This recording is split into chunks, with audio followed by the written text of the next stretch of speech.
Well, great day for Kamran Ghulam yesterday, the debutant making that wonderful century. What a story, what a moment for him. And we were talking about that yesterday in our post-match show.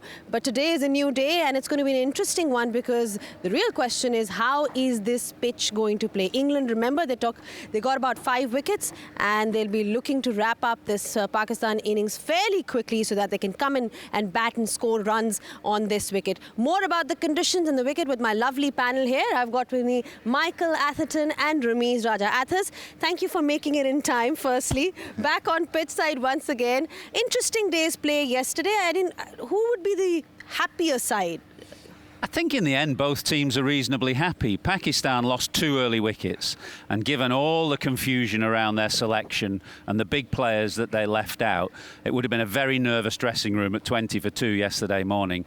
So the fact that they ended 259 for 5 and that the new boy that they'd brought in, that big decision to drop Babar Azam and bring in Kamran Ghulam, I think the way he played at the end of the day, although that late wicket just took a little bit of gloss off the day for Pakistan, I think in the end they'll be reasonably happy, but England will be reasonably happy as well.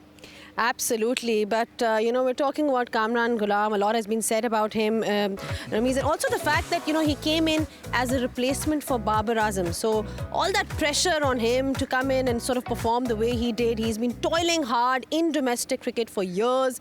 What an achievement it was for him and for Pakistan. There's a personal example because I came in place of Zaheer Abbas. It was almost impossible to replace a Zaheer Abbas, but you don't think about such episodes, such incidents, such happenings in your career because you want to grab it with both hands. And I think that is exactly what he did. In fact, he came without any excess baggage because of the situation surrounding the dugout, because of how turbulent the situation went from reasonably seamless to absolutely chaotic within a span of 3 days. But credit to him for focusing so well and playing spin superbly. I thought his game plan against spin was extremely good, based on good sound defense. He used his feet also. Looked just a little bit nervy against pace when the ball was reversing, but overall his temperament was great, and so we've got a good man in him.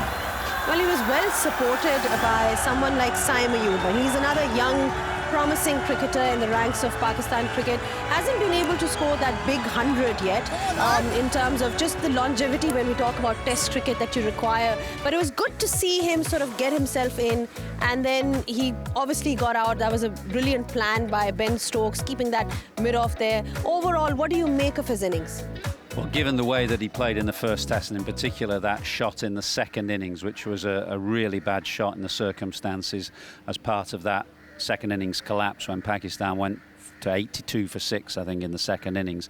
He kind of did well to put that to the back of his mind.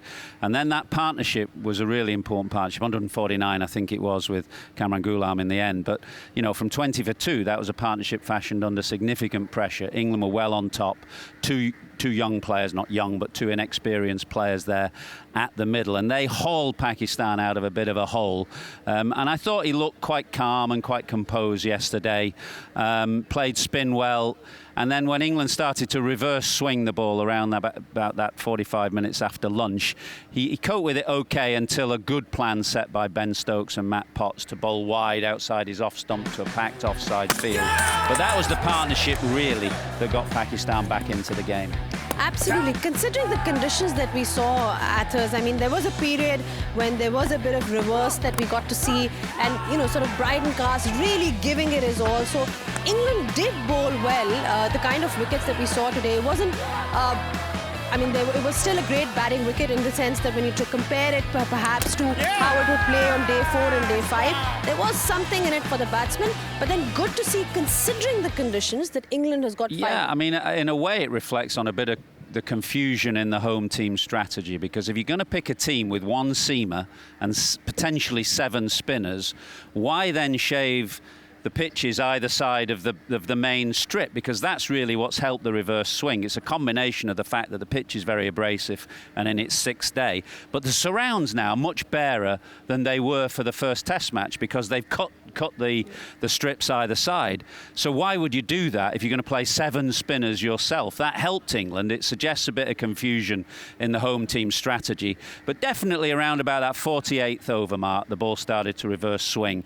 And Stokes kept his seamers fresh. He didn't overbowl them in the morning. He waited till that point when there was some reverse swing. And then himself, Potts and Carse bowled really well for about an hour when that ball started to reverse. And that kept England in the game. I mean, it's something that Pakistan will have to wait and watch, Ramiz, if they're going to be missing that extra seamer like Athas is just pointing out, just with regards to the pitch.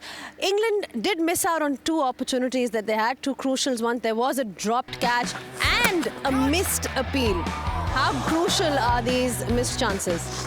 I mean, it was a difficult catch, and if taken, would have meant a great deal to England, but this was pretty ordinary from England, actually. You know, nobody was really interested, maybe because they were tiring. I don't know. I mean, they didn't hear anything, and so Joe Root was the catalyst. He's got a helmet on. Yeah, I mean, it's quite absolutely. interesting. He's saying you can't hear anything, but he's got a helmet on at slip there, hasn't But he? he was about 3 yards away from the action because he was in a forward first slip position, if you can call it that.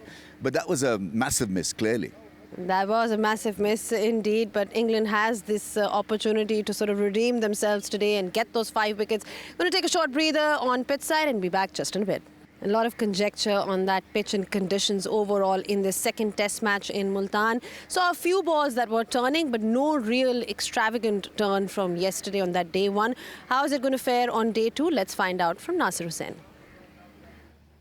A cooler and cloudier morning in Multan. First time we can say that in this test match series, but the sun that has been baking down on this surface now for around about 10 days has had an impact on those cracks. If I show you a shot from above, sometimes when you're just looking down the pitch, you can't see the cracks as visible, but when you look from above, that mosaic jigsaw-y pattern to this pitch now, there are cracks all over the place. I mean, it is effectively a day 7 pitch. Now, how has that had an impact on the movement? I thought yesterday was much more watchable than day 1 of the first test. There was definitely more lateral movement. There was more spin. If you look at the spin comparison from day 1 first test, which was 2.6 degrees, yesterday it was 3.8 degrees. And the reason for that is obviously some of these cracks now, where they meet, there are areas where they're just starting to crumble. I have to say it is still rock hard, but where the cracks meet, they are just starting to crumble. So lateral movement for spin.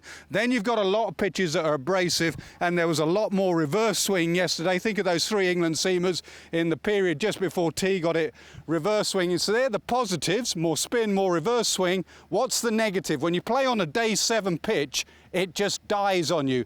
There were a number of occasions yesterday for England seamers that the ball was bouncing 3 or 4 times when it got through to Jamie Smith, who I thought had a brilliant day with the gloves. So it's completely dying. The key for Pakistan, if they get 350 on the board around about then, they're not too worried about the uneven bounce with the seamer because they've only got 1. They've got 7 spinners. They will want it to turn more. If it turns more, Pakistan are well in this game with first innings runs. If it doesn't, then England, with the balance of their side, are still in this game. When we're talking about this pitch and how Nas is saying that it has started to crumble. We had Kamran Ghulam yesterday on our show, and he spoke about how it's been a little uneven in terms of playing. I mean, do you think we're already seeing that it is slightly different to that first test match? Do you think it's going to change dramatically at this? I don't think it's going to change dramatically. I've never yet seen a pitch in Pakistan that has exploded and broken up in the way that they do in India and Sri Lanka, where those red soil pitches are very crumbly. Here, you get grey, slate-coloured concrete pitches, really, that don't break up. The key question is whether it's going to be harder to face spin or seam. Because when you look at the balance of the 2 sides, 7 spinners and 1 seamer for Pakistan, 3 seamers and 2 spinners, a balanced side for England. Which would you prefer to have as a captain? And that we don't know yet, because we don't know how this pitch will behave on days 2, 3, 4, 5, and whether it will spin more for the spinners. My instinct is that if I was captain, I'd prefer to have a balanced side. I want to have my spinners, but I also want to have 2 or 3 seamers there that can exploit the low bounce and reverse swing. So my instinct is a balanced side is better, but that remains to be seen yet. All right, that is something that we will find out in the second innings when Pakistan does come out to bowl, if that is something that it will be missing out, like talking about the balance of the lineup that England perhaps has the better of. We'll take another break and we'll be back with another interview for you, so don't go anywhere. Well, England did pretty well yesterday considering the conditions. Now we're talking about their seamers, how they got a bit of a reverse as well. Matthew Potts, one of their star players, is playing his first overseas test. He spoke earlier to Aruj Mumtaz. Matthew Potts with me. Matthew, thank you for your time. First test match away from home, leading the Durham attack, 17 overs. Was it as difficult as you thought Pakistan would be? In terms of difficult, how are you judging that? It was hard work, having to go to different plans to try and break down the Pakistan defence. But yeah, it's great to lead the attack with the Durham boys out there. 1 wicket, and then an important one, that of Saim Ayub at the stroke of tea to break that important partnership. The plan with Ben Stokes worked to perfection. Yes, it did, yeah. Obviously about seizing moments in games, and that partnership could have been a really, really difficult one for us to break. But a little bit of genius from Ben, seeing something and then asking me to kind of back that plan 100%, and it was nice that it paid off. Or you could have had one more. Apparently you heard something, you asked everyone around, nobody said anything. Yeah, there was a decent noise going past the bat, and I asked the guys to my left, I think it was Zach and Ben, at catch and cover, and they said there was a noise as well. But we asked the keeper in the slip, and they hadn't heard anything, so we've kind of got to back the guys behind the stumps, and, you know, they probably have the best view of it. The other one was the fact that Durham, now that keeps coming up in the conversation. What is it with Durham and up there with you fast bowlers?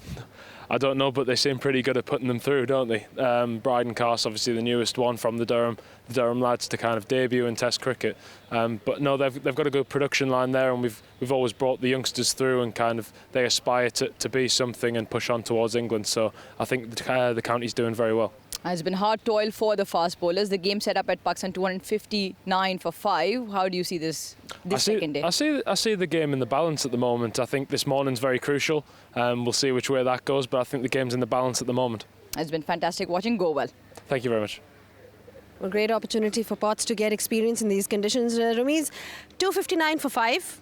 What is Pakistan looking at today? Well, at least another 100. 350 would make it an interesting tussle, and I think they've got the arsenal. I think the close-in fielders and the fact that England, at the back of their mind, will be looking at the spin options from Pakistan. I don't know how Pakistani spinners will bowl because they're playing after a gap of almost 1 year. What about their fitness? Can they bowl long spells? You know, what happens if they are put under pressure by England's aggression? So, I mean, a lot to be learned, I guess, a lot to look forward to, but I just feel it's going to be a very good contest. Day 2 could be the moving day for us. All right. Thank you so much for your thoughts, gentlemen. It was a rather even contest yesterday. We'll find out how today goes for both the sides. Take a short breather. Be back just in a bit with all the live action.